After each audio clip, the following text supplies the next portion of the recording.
commercial construction coffee talk fans out there out on the web. Thanks for chiming in. My name's David Corson. I'm your host. I'm also the publisher editor of Commercial Construction and Renovation magazine. My guest this evening is Mr. Jim Malin from Urban Neon Sign Company out of Philadelphia, PA. And Jim, social distancing, I think I'm about 680 miles away, so you can take your mask off. And I'm not infected. I'm okay. So you can take your mask off. You're good. I just took mine off too. So welcome to Commercial Construction Coffee Talk. Thanks for fitting me in. I've known you forever. It seems like time flies. It's a couple decades I've known you, Dave. Yeah, and we're still both standing. We still have a little hair left, and we're both from Philly. So I've got my Philadelphia Eagles jersey. I love it. I love it. I'm representing right behind me too. So.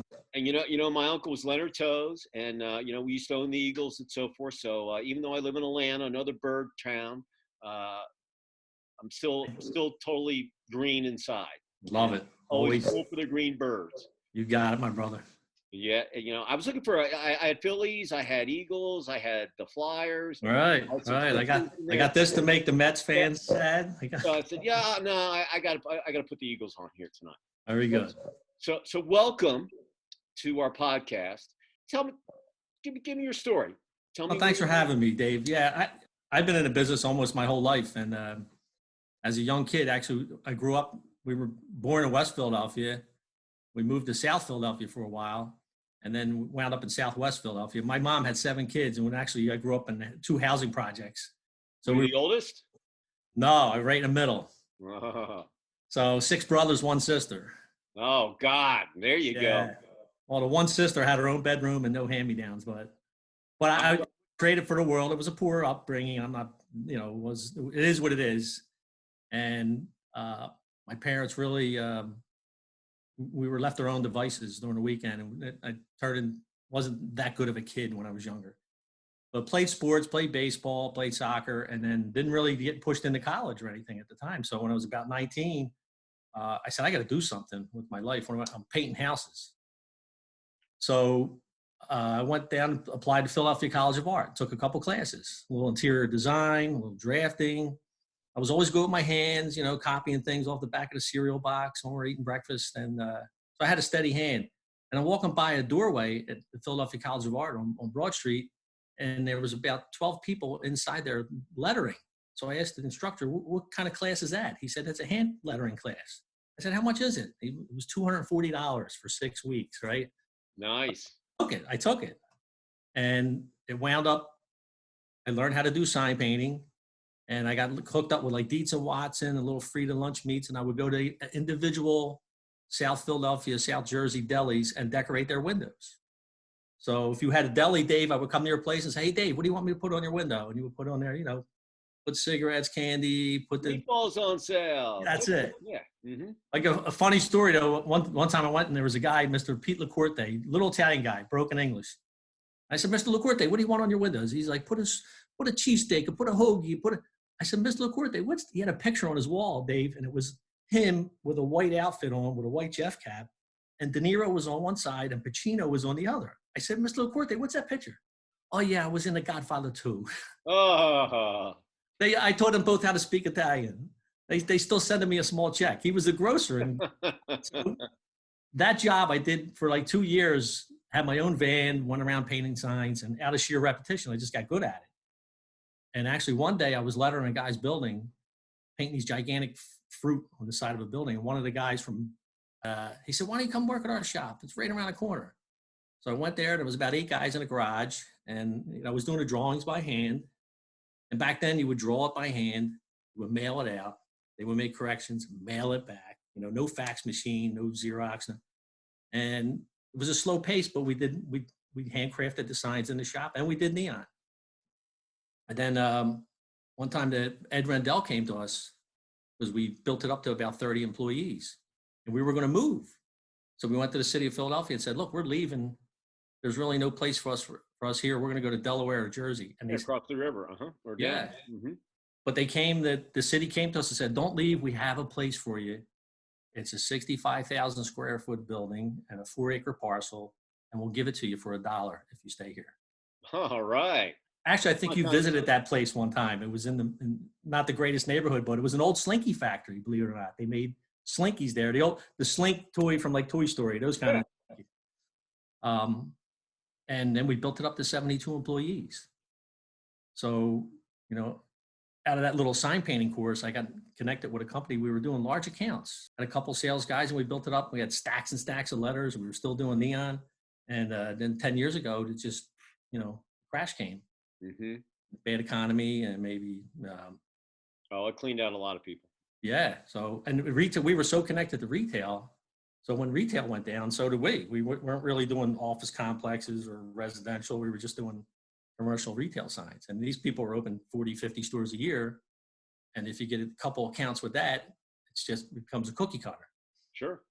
So that's the story of my life. But the company I'm with now, when we first went down, we had to liquidate, and people came in and were buying our machines and everything.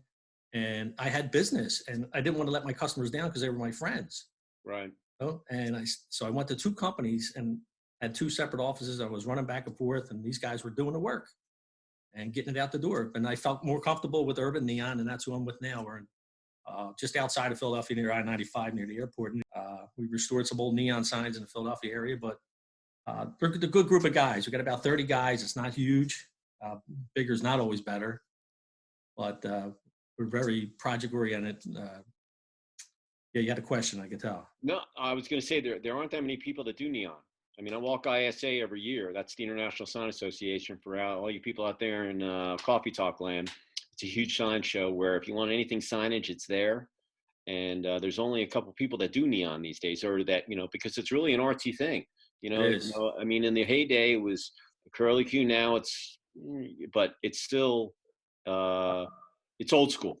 Yeah, there's a niche there. It has its place. I think it's vintage.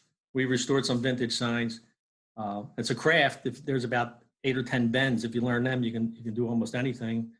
But we had a woman in her shop. She was in her 80s when we first started, and she taught a couple other guys how to do it. And she was doing movie marquees in the 50s, and then it just died out for a while. Now there's a resurgence, but there's other stuff that looks like neon. That's cool. Sometimes I got to go up and look at it and touch it, and is it really neon or not neon? So do them both. We've rolled out some LED signs that look like neon. We like them, and the franchisees are starting to buy them. So I have to send you a picture if anyone wants a photo of what it looks like. We can duplicate that as well. So it's close. It's not exactly like close. It's LED. It's low volt. The amperage is low. It arrives live. You know what I mean? It's not. We did all those videos back in the day. Oh yeah. You were at my CCRP event in Vegas when we did the Boneyard. And I love that.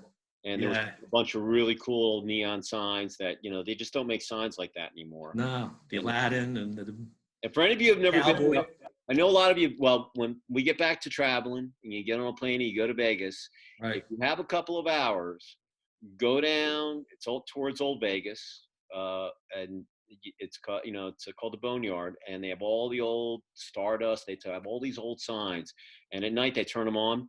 It's totally worth the tour. Big time. Yeah. It should be a bucket list thing, especially if you go to Vegas several times. Go down, take an Uber down there, takes a couple minutes to get down there. Well worth going down there. It is a really cool place. And kudos to you. It was a great venue to have a party. It was awesome. We got the tour. The lights, the sun went down. They turned the lights on. Got some great pictures. But that's a really cool place to see really what signage used to look like. And now it's channel letters and nothing against that, guys. All you retailers out there, I'm just saying. It's signage to me. It's energy. It's branding. It's directional. But it's also one of the toughest categories to be in business in. Right. Because I have brands tell me all day long. They have a sign company call me every day. Right. It's just as competitive as being in the general contractor category. It is. But I think it's the toughest category to be in. So for you to stay in there as long as you have, right, you got to know how to take no, and you got to have your blinders on and think positive to stay in there. So I give you credit. And I've heard a couple of other people's stories where they've said that they went to art or they figured it out, and that's how they kind of got into signage. And you still could be creative and use Oh your yeah, yeah, artistic. definitely. I like the sign business in a way because at the end of the day, you look up and you created something. It's a source of pride. You know, you're like, oh, I have. In general, there's some really good people Definitely. in sign, and it's just like retail in general. Signage is a very small community. I mean, there's a ton of guys out there, but there are so many guys that go after commercial, and you know each other, and you don't really step on everybody's toes, but everybody's Right. kind of doing the same thing, and it's a small community, and It is. There's a so certain amount of respect there with sign guys, and you yeah, can't really badmouth the other guy. It's just one thing you don't do in the industry. I mean, no, I we mean, kind of know who's doing a good job, who's not, who's too cheap, who's too expensive. yeah, There's a lot of branding and wayfinding stuff. There's other people that are better at other stuff than we are, and there's other stuff that we're better than they are. We survey it, we draw it, we get the approvals, we file for the permits, we build it, we put it up, close it out with the final. It's the project management system we use it's not rocket science anymore. It's really mm-hmm. that hard unless they're doing onesie twosies where they want to be really creative, and we do that stuff too once in a while. The thing about like yourself is you're very personal with your clients. So you actually go out onto the site, you make sure on the install and everything's done right. So from that standpoint, that customer service thing is a really cool gig. At least that's how I know you. I appreciate that. And you're the same way because you just want to. You got to take care of people. Hey, if you're my friend, I don't want to let you down. Mm-hmm. I wanted to do everything I can and then be honest all the time. We have a cell phone, the internet, the communication should be like instantaneous. And even if it's bad news, hey, we're not, whatever happened, the sign's not going up today, tell the customer, don't let them find out from somebody else or from the superintendent that it's not going to happen. Just text the guy, call him, just let him know this is what's happening. Opening Thursday, September 4th. That's what we're doing. We got an Elvis impersonator. We got a hot air balloon. We got the radio station there. They can't not have a sign. So signage you wouldn't think about it, but one of my covers, a couple of covers ago, I'm not going to say who it was, but anyway, they had a sign, and he was adamant. He goes, "Look, I want to get the cover shot right at twilight because it just makes the color of the sign twinkle." And I said, it is what it is. No, you don't understand it. It's just it's our brand. It's our livelihood. It's our life. Right. Okay, so we'll do the shot. Normally I do them in the morning and for daylight. He's like, no, I want to do it at twilight. And and it looked really cool. The shot was great. But it's signage. You would never think of how you'd think that there would be more important things that they would be thinking about, but this is what they were thinking about was the sign. And so I had it made me appreciate that category a lot more than hearing it from someone that was passionate about it, as a brand, not just like, hey, I want to get a sign that's low heat, gives me the brightness, that gives me the less electricity bill, but I can still be architecturally stimulating and get all the other stuff done. How can I do that? These guys were like, oh, we got to have it just perfect. It's got to be. I think part of the dust thing is you can still kind of see the building, and the sign is probably on then. So you go early in the morning, the sign might not be on. So that's funny. It's a funny feature. A lot of photographers tell me too. They want to go just as the sun's going down. It does look better. It enhances the building. So coming out of, obviously here in Georgia, we're opening up, and the virus is still around, but they're opening up. In Philly, the state's opening up there as well. What do you feel do you think coming out that brands are going to roll, or what do you think? I don't want to be pessimistic, but something's going to happen. A lot of things are going. I'm an optimistic person like yourself, always upbeat. I'm hoping there's a lot of pent up demand after this. Mm-hmm. People, there's stuff in the pipeline for us now, but it's just at a snail's pace. Mm-hmm. Just hoping that a lot of people are like, you know what, keep chugging along, and then when it breaks free, we'll cut you loose, start building, and that's what I'm hoping happens. Only God knows what's going to happen, but I'm hoping that it's going to be different. It's going to be a drudge and a trudge to get back going, but I think it's going to come back. I mean, I know the president's saying that the stock market's going to come back as strong as ever, and that's what I'm hoping happens. Mm-hmm. My 401k suffered big time. Oh yeah. I'm No. sitting here wallowing in I'm working from home like everybody else is learning how to do it. I'm getting tired of hearing it, to be honest with you. I don't know about you.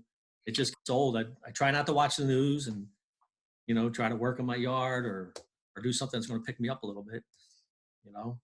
So and I'm sure a lot of people are in the same boat. Yeah, listen, I work out of my house, so I was used to being hunkered down, but I haven't really gone too many places. I've got my Corona beard. I shaved it up. I was looking like Grizzly Adams. It's coming in silver. I'm showing my age, but I trimmed myself before I came on here. But I told I'm a hockey guy, so I was like, I'm wearing my NHL beard until the Stanley Cup beard until this thing is solved, and then I'll shave it off. That way, I know. I told someone else the other day, listen, when the traffic comes back, you know that's a good thing. When rush hour comes back, you'll know that things are coming back. That's a positive. So don't be bummed out that, maybe it stinks. Take it for what it's worth. And as an event guy, I'm going to do my events on the web. And as time goes along, Google, Zoom, they're going to figure out how to get more people on there and so forth.